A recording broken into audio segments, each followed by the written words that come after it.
December the 3rd,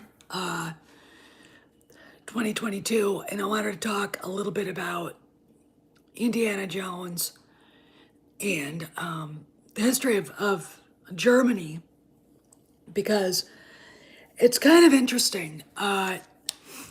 First off, I want to say just ignore the rumors.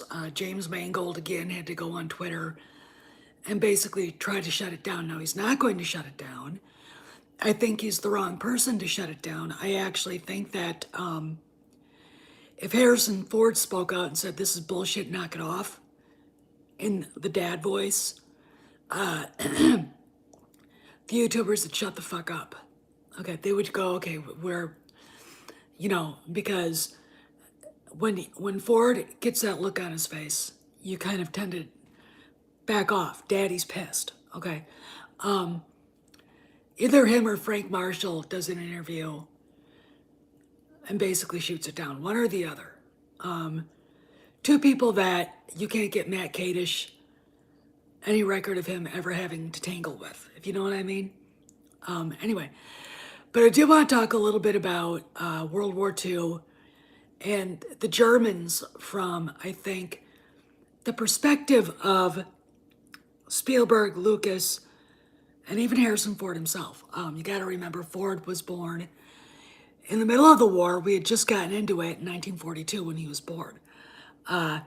He was actually born after the Battle of Midway.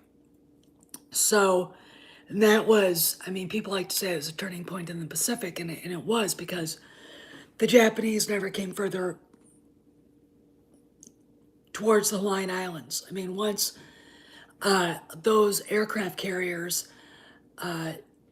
were sunk at Midway, pretty much it was over for them. But we're not talking about them, we're talking about Germans. So when we meet Indiana Jones, let's go back to Raiders of the Lost Ark. Hitler had been in power for 3 years. He took power, I think, on January 31st, 1933. And by that time, he'd been in power for a long enough time to have consolidated his power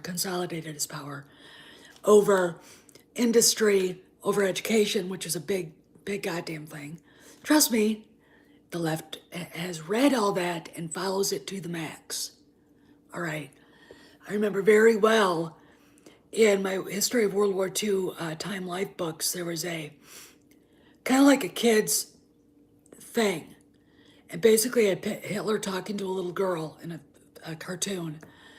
And basically, it was setting him as the father of all the kids. All right.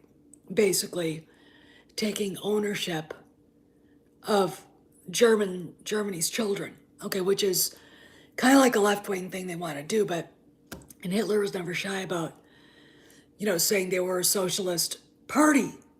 Hey Dave, National Socialist German Workers' Party. National Sozialiste Deutsche Arbeiterspartei. Kind of commie, don't you think? All right. Socialists of different brands and flavors hate each other. This is why the communists and National Socialists fought like lions in the 20s and up until 1933. And the communists really didn't help themselves by attacking what they considered the middle class, you and me, petit bourgeois. Okay, we are the people to be stomped on. There should only be poor workers and elitist people to lead those workers around. That's it. No ownership of anything. Okay, so think about that when you think about where Nazism, fascism, and the brand of socialism, Bolshevism tried to sell. Okay, the socialism the Nazis and Mussolini sold was a socialism that spoke to the middle class and to the workers, making them feel like they had a part to play. All right.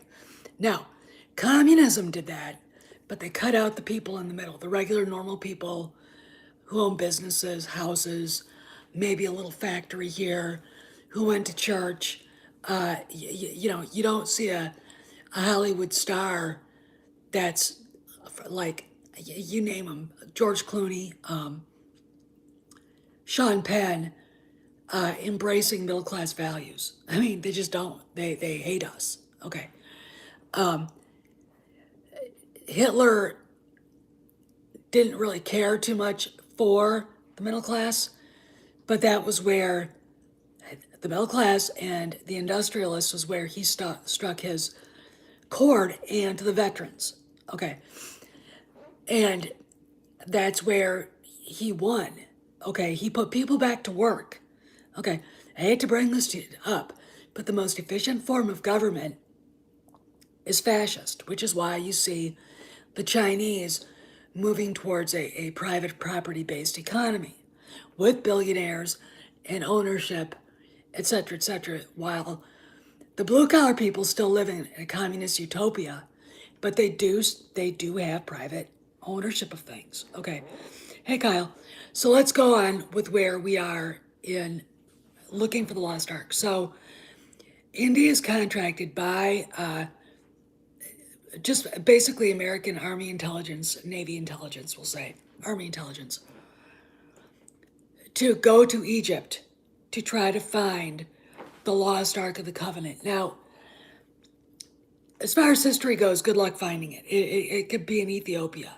I mean, there's a church in Ethiopia that is protected by a group of Catholic monks that they swear up and down that's where the Ark is. It disappeared, I believe, and this is true, during an invasion by the Egyptians, and was never seen again. Okay, now, did the Queen of Sheba take it? We don't know where it went. But there's all kinds of legends about where it went and what happened. So we're on this we're on this mission to find the Ark. Let me lay down what Egypt looked like. It was a British protectorate with a bunch of German soldiers in the middle of it. All right, that's the first thing that made you go. I don't know if even Prime Minister Ramsay MacDonald would put, or who, I can't remember who the Prime Minister was of Britain in 1936, but I really don't think even he would put up with this shit. But all right, suspend belief. We're watching a movie, and they're dressed in 1940 desert fatigues, Erwin Rommel era. Rommel was, I think, a colonel at the time, running around the German countryside, writing books. Infantry Attack was, I think, the one he wrote that everybody in the world read. So when you've got Patton saying, I beat your plan, I read your book, that's the book, okay? So we've got that. We've got Major Dietrich, played by Wolf Kahler, great Austrian actor. Ronald Lacey playing Tote, whom we see following Marion, or Indy to Marion's in Nepal, and all that shit going down, and actually having one side of the Staff of Ra headpiece on his hand, which is what they copied. When he goes like that, it's like, there it is, you know. But they got this big excavation. Excuse me. This big excavation going on. And, yeah, all right. Our favorite, yeah, you're right, Neville Chamberlain. Peace in our time. That guy. Okay, so worse than anybody. Okay, literally the Barack Obama of Great Britain. Okay, see no evil, hear no evil, speak no evil. Lets the war start and goes, oh, my bad. Okay, what did Goering say about when they took back the Rhineland? If the British and French had decided to move on Germany when we illegally, against the Versailles Treaty, went into the Rhineland, they would have destroyed the Nazi Party. There you go. All right, but they didn't, because it wasn't politically expedient. And you have to remember, it's not your government that suffers during war, it's the people that send their sons. All right, so when Hillary Clinton goes, what did she say during the Benghazi hearings? Uh, this wasn't a big deal or something like that. I can't remember what it was. My husband and I were talking about it. Maybe Dave, you can remind me. And it's like, tell that to the guy's parents who died, that you allowed to die, okay? You fucking bitch, all right? I think I'm anti-war, okay? If there's a way to get out of something with American power intact, I'll do it. What difference at this point does it make? You're right. Okay. Tell that to their parents. All right. Tell that to them. At least George Bush, at least Bush 42 understood that. Bush 43 understood that. Okay. It wasn't, Don Rumsfeld knew. Okay. It wasn't, this isn't a fucking joking matter.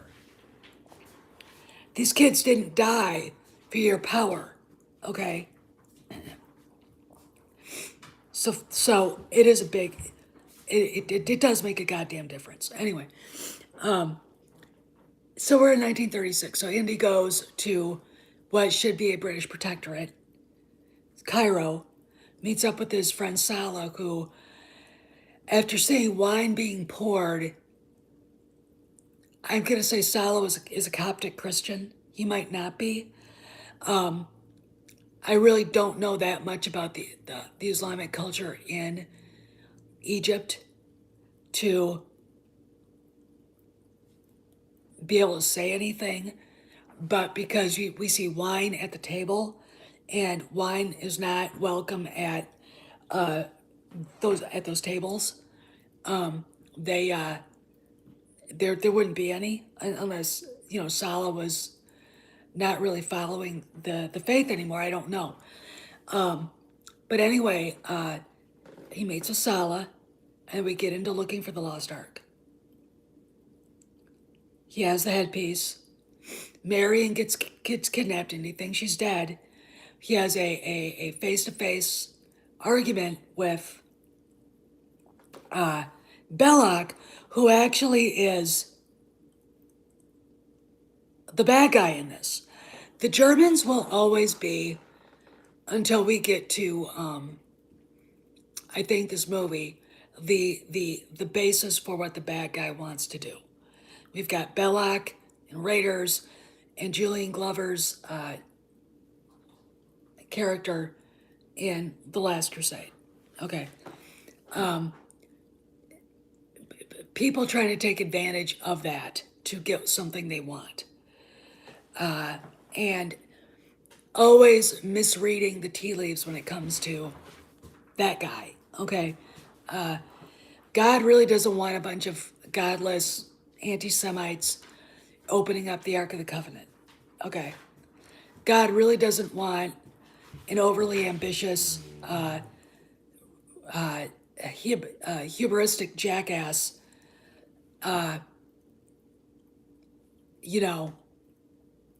drinking from the cup of the blood of the covenant, the cup of Christ, the Holy Grail. He also didn't want Walter Donovan. Yes. He also didn't want Elsa taking the cup and leaving with it. Again, what belongs to God belongs to God. Okay? And these people are just secular enough not to understand what that means. Okay? It's also a testimony of the fact that they don't realize they belong to God, which is why everything bad at the end that happens to them is why it happens to them. Okay? But let's go back to the Germans. So Andy runs into Major Dietrich and all the rest of the Germans, the German intelligence guys that are hounding him, and Marion has that. That's all right, Dave.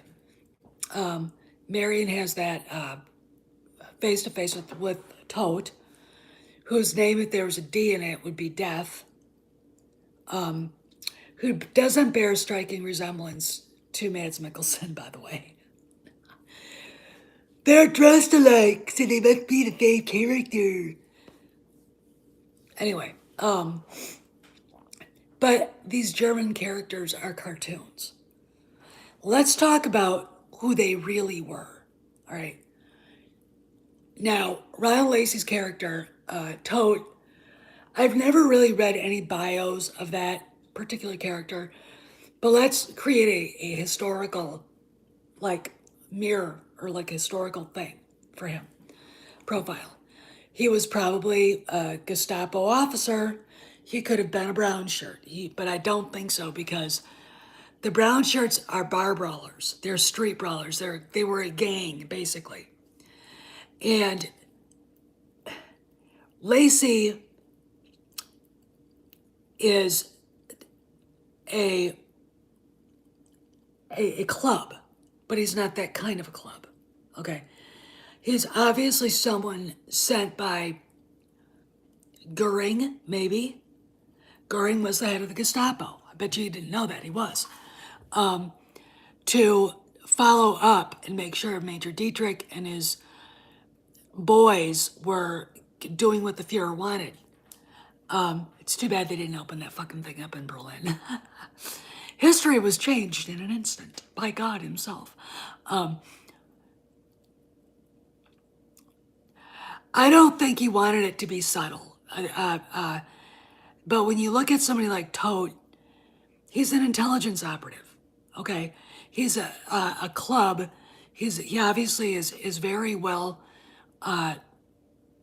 figured in torture. Okay, but he's an intelligence operative. So, are there any, maybe the head of the Gestapo in Paris, who I think actually was executed?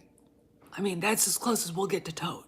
Okay, now let's go to other Germans. At the time, we had Hermann Goering, the fat man, Der Dicke. His story was he was a fighter pilot in World War I, and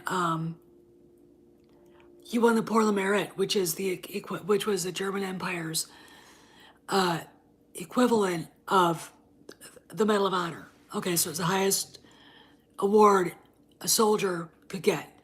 Erwin Rommel had a Pour le Mérite, but that was a lot different for an infantryman to win that in World War I than it was for a fighter pilot to get it. Start out, if you shot down 5 Allied planes, you would get one. If you shot down 16, by the time Goering got his towards the end of the war, it was because the air war in World War I was a technology war. And, Baron von Richthofen himself liked to say, the crate, the airframe, doesn't matter so much as the man who sits in it. So you could have maybe a slightly underpowered airplane, and if the pilot was better, he might still win. Okay, so which is why at the end of Richthofen's life, you saw him shooting down British planes, Sopwith Camels, and kind of an outmoded Fokker triplane. Okay, but let's go to Goering. Goering ended up, after Willy Reinhardt was killed, who was Richthofen's hand-picked successor as the leader of Jagdgeschwader 1, aka the Red Baron's Flying Circus. That's what I said, just some other guy. Goering was assigned to lead the Flying Circus. So he went from not only being a Pour le Mérite recipient, but he got to lead the crown jewel of the Imperial German Air Service, which I can't imagine, knowing Goering and all the books I've read about him, and Richthofen ever really seeing eye to eye on anything. Goering was a truly narcissistic guy who was in love with his own name. Where Richthofen The only reason why he stayed flying is because he didn't want to stay behind for his men. Okay, he was, if you walked on to one of his squadron airfields, you wouldn't know you were talking to him. I mean, that was him. Okay. So I don't really see Goering being an improvement over the guy who created that. Let me think about that. So when you get to this time period, Goering is developing the Luftwaffe. He has recruited people like Ernst Udet, who was the second highest scoring German ace of World War I. Udet was an alcoholic. He flew barnstorming stuff over, for air shows. I think he was the first man to fly over the Alps. And I think he was one of the first people to ever fly over parts of Africa. Okay. So he was developing aircraft, which was a bad place for him. Training fighter pilots is one thing, but he was not that kind of guy to be a developer. Came to the United States, saw our dive bombers, fell in love with that, and basically came back and developed the Stuka dive bomber, okay? Which its only use really is to soften areas right behind the lines for advancing troops. It was a blitzkrieg weapon. It was not anything that you'd use for an extended bombing campaign. It's kind of stupid that way. And against like Spitfires, against, well, the P-51, etc. I mean, it's a sitting duck. But it was a terror weapon, okay? But that was his baby. And so Goering, that's what Goering was doing. Goering was a hedonist. He was a slob. And when Hitler basically disgraced him after the Battle of Britain was lost, Goering spent most of his time at his hunting preserve, Karen Hall, wearing makeup and caftans and painting his nails. And it was just, he was a morphine addict. He got recruited by Hitler before the beer hall putsch, got wounded, escaped to Switzerland via help through two Jewish ladies. And because the pain was so great, he became a morphine addict. Okay. Then we have people like Heinrich Himmler, head of the SS.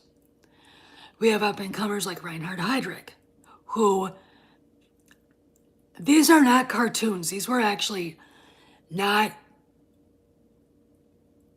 cartoons. Heydrich was a scary dude. Okay. Then we have people like Adolf Eichmann, who was Austrian, Viennese. He joined the SS after the Anschluss, which was the German-Austrian unification in 1938. And they call it the banality of evil. And when you start looking at some of these people, like Himmler was a chicken farmer. Heydrich was a violinist. He was a fighter pilot who actually flew missions on the Western Front, and basically was told by Hitler himself, if you do it again, if you go up there again, I'm going to kill you. So he quit. Goering was a shell of himself. And Udet killed himself, I think, in 1941 after getting blamed by Goering and basically becoming the scapegoat for Goering's stupidity over the Battle of Britain. Shot himself in the Adeline Hotel. I found his grave in Berlin. They had actually replaced it during the reunification of Berlin in 1995 when I was there. So I went several times to that cemetery and I finally found it, and it was brand new. And it was like, I do think there are people that are long past that reach out to you to get, like, if you ever want to see an interesting story, the lady who basically found Richard III's grave, it was kind of like that. Okay, it was kind of like I went there to discover more about Richtofen, and I found a lot about Udet. Okay, it was interesting to me. Anyway,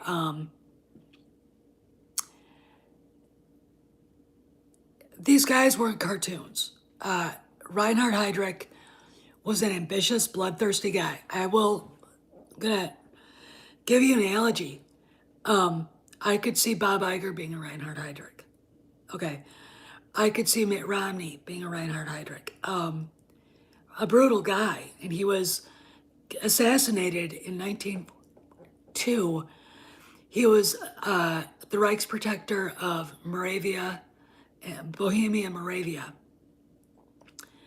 and basically, when Goering got disgraced, people looked at Heydrich and said he's going to be Hitler's successor. Okay, there's a great book written by Traudl Junge, who was one of Hitler's secretaries. When she met him, she was getting a job working for him.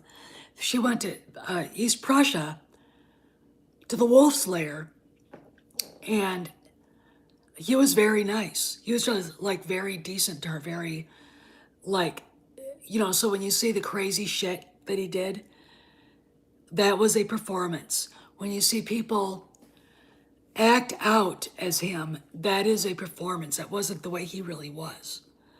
He was a manipulative guy, but it was a manipulation you could see. It was a politician's trick. Okay, he was as evil as the day is long, but he wasn't the way we think of him. Okay, Heydrich was ambitious. He was conniving, and he scared the shit out of people because he was brutal. I mean, he really. I mean, no shit. A personal executioner. Okay, and he thought a whole lot of himself. But he wasn't a cartoon character. Like if you look at the portrayals of Adolf Eichmann, school teacher. I mean, that's what he was. You look at the portrayals of, or like Amon Get, who was the commandant of the Pletchow work camp outside of Krakow. You remember Schindler's List? Ray Fiennes played him. He was a fat, slovenly, pencil-pushing brute. And if you saw him, you'd say he's a drunken pig. But you would never in your life, just on first meeting him, think he was capable of doing the things he did. Again, your everyday people being capable of doing some horrendous things. Now, when you see the Nazis in Indiana Jones, they're cartoon characters. They are these people amplified. Okay. You've got Collar's character, Dietrich, as being very, very, very driven to complete the mission. Okay, fine. You've got Belloc, who is trying to use the Germans for his own. Belloc's hubris is outlandish. Walter Donovan's same way. He uses the Germans as a tool. Okay, so does Elsa. Elsa's not a Nazi. Elsa's on Elsa's side, and that's the problem. Okay, they're not there to find out what this is really all about. So to give the world, we discovered this. Isn't it cool? She's there for herself, for the glory. And as a Catholic, the Holy Grail is for his glory. Okay, and that's the problem. The Ark of the Covenant is not for a self-serving butthead archaeologist who steals everything from everybody else glory, and it's not for the glory of the Fuhrer. It's the laws that God gave to Moses. Okay, the first covenant between God and his people. Okay, you could make an analogy that Mary was the Ark of the Second Covenant. But this is something that when you look at these people, you understand in a cartoon way where they're coming from. I don't expect, because Hitler was a pagan, he wasn't Christian. And when we talk about the Church of Germany that he wanted to develop, it wasn't what we think. It was based on not Christianity, let's put it that way. Okay. And Hitler ran afoul of, let's see, Martin Niemöller, a German Lutheran pastor and former U-boat captain who trashed him every day before he got arrested. He survived the war. Dietrich Bonhoeffer, who was a Lutheran minister who was arrested after the July 20th plot. He was part of the Wednesday Club. He was executed. And then, of course, I got to look at that. I know there were Catholic priests who went. And despite a lot of bigoted takes on the Catholic Church, Pope Pius, there are indications in the Vatican archives that they haven't opened yet, that he actually was looking into assassinating Hitler. Okay, that is a story out there. So Hitler did run against afoul of the German Christians, and he wasn't a Christian. His devotion to Wagner's operas, all right, the fact that the SS had at least 2 castles dedicated to paganistic ritual, okay, so the chicken farmer, Himmler, you can't, if you look at him, saw a picture of him in a suit, you'd be like, he looks like a banker. He looks like a bank teller. He was the one that put that together, all right? And his right hand, Reinhard Heydrich, was the Aryan Superman, tall, blonde, long aquiline nose, blue, the coldest, clearest, palest blue eyes you ever saw, that thick, that blonde military haircut, a talented musician, la la la. He was the Aryan Superman, okay? And he, when I look at Heydrich, he was less banal than he really was a cartoon come to life. But Himmler was not. Eichmann wasn't. And, if you think about the rest of them, they weren't either. Now, let's go a little bit more. When we get to Voller, who is the character that Mads Mikkelsen's playing, the thumbnail of him, that's him in an SS uniform. You can see the death's head marking on the crown of it, of his hat, of his cap. He is, if I saw him in that would probably make me go, okay.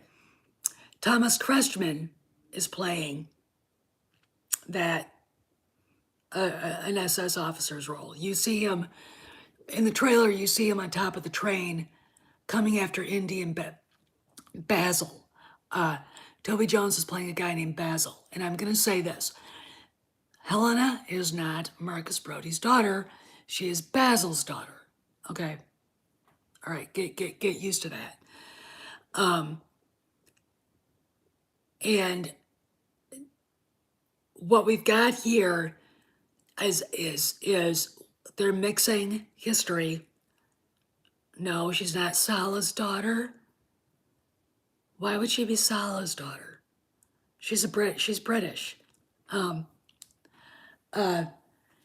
What we've got here with Voller is, I think, a mix of Werner von Braun. Werner von Braun was not a member of the SS. Okay, yeah, he was probably had to wear a uniform, but I don't think he was a member of the SS. Voller is, okay. And they would, if you wanted to join the SS, they would go over your pedigree, which is what they called it, like a fine-tooth comb. Himmler liked to talk about getting the pure Aryan bloodstock is kind of like breeding chickens. Okay. When the Nazi Party would have rallies in Nuremberg, they get all their hot young SS officers together with all these young women to get these girls pregnant, and these girls would go to what was called a Lebensborn home, where they would have their kids, and their kids would be adopted. That's sick, but they would do that. This is what they did. This is what the Nazi Party did.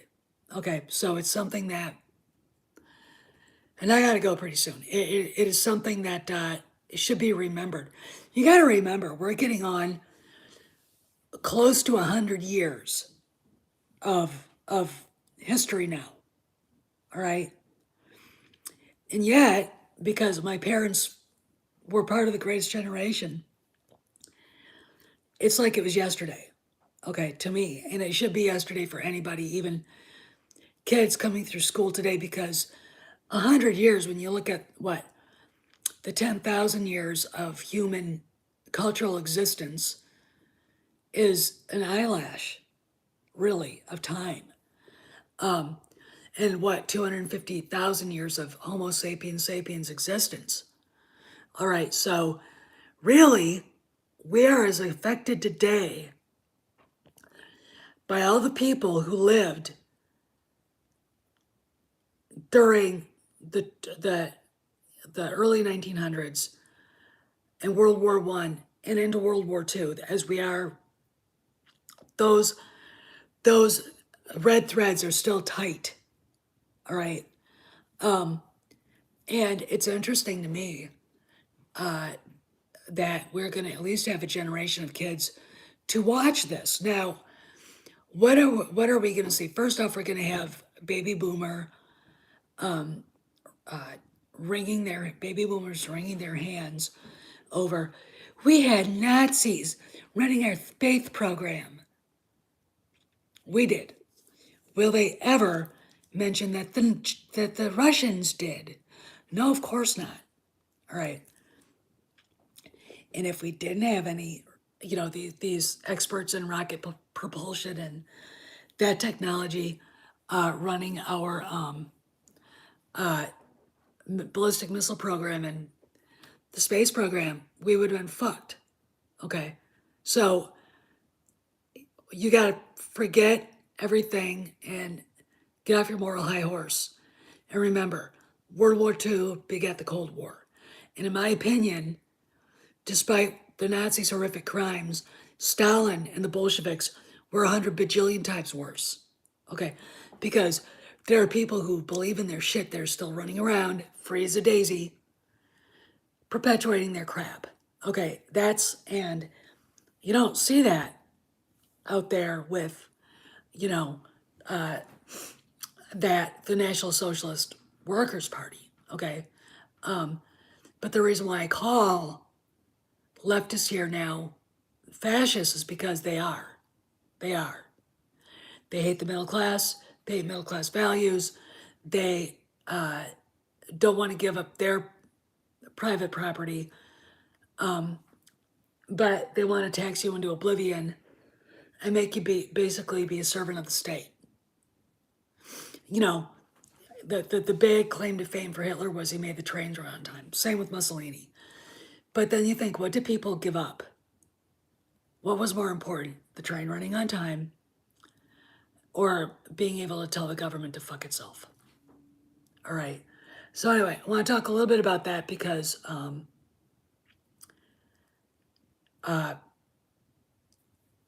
we're going to step into some history with the 60s, the race riots, and that feminism. We'll get a dose of that, I think, from Helena. And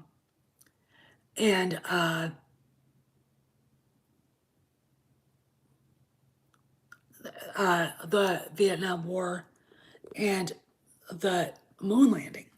Okay, the moon landing, and somebody might say after Voller's dead, is it worth it? Was it worth bringing him to the United States? And I would just say, well, if this device that he wanted didn't exist. Yes, it was. Anyway, I gotta go because I gotta get ready for church, and y'all be real good, and I'll see you around the galaxy.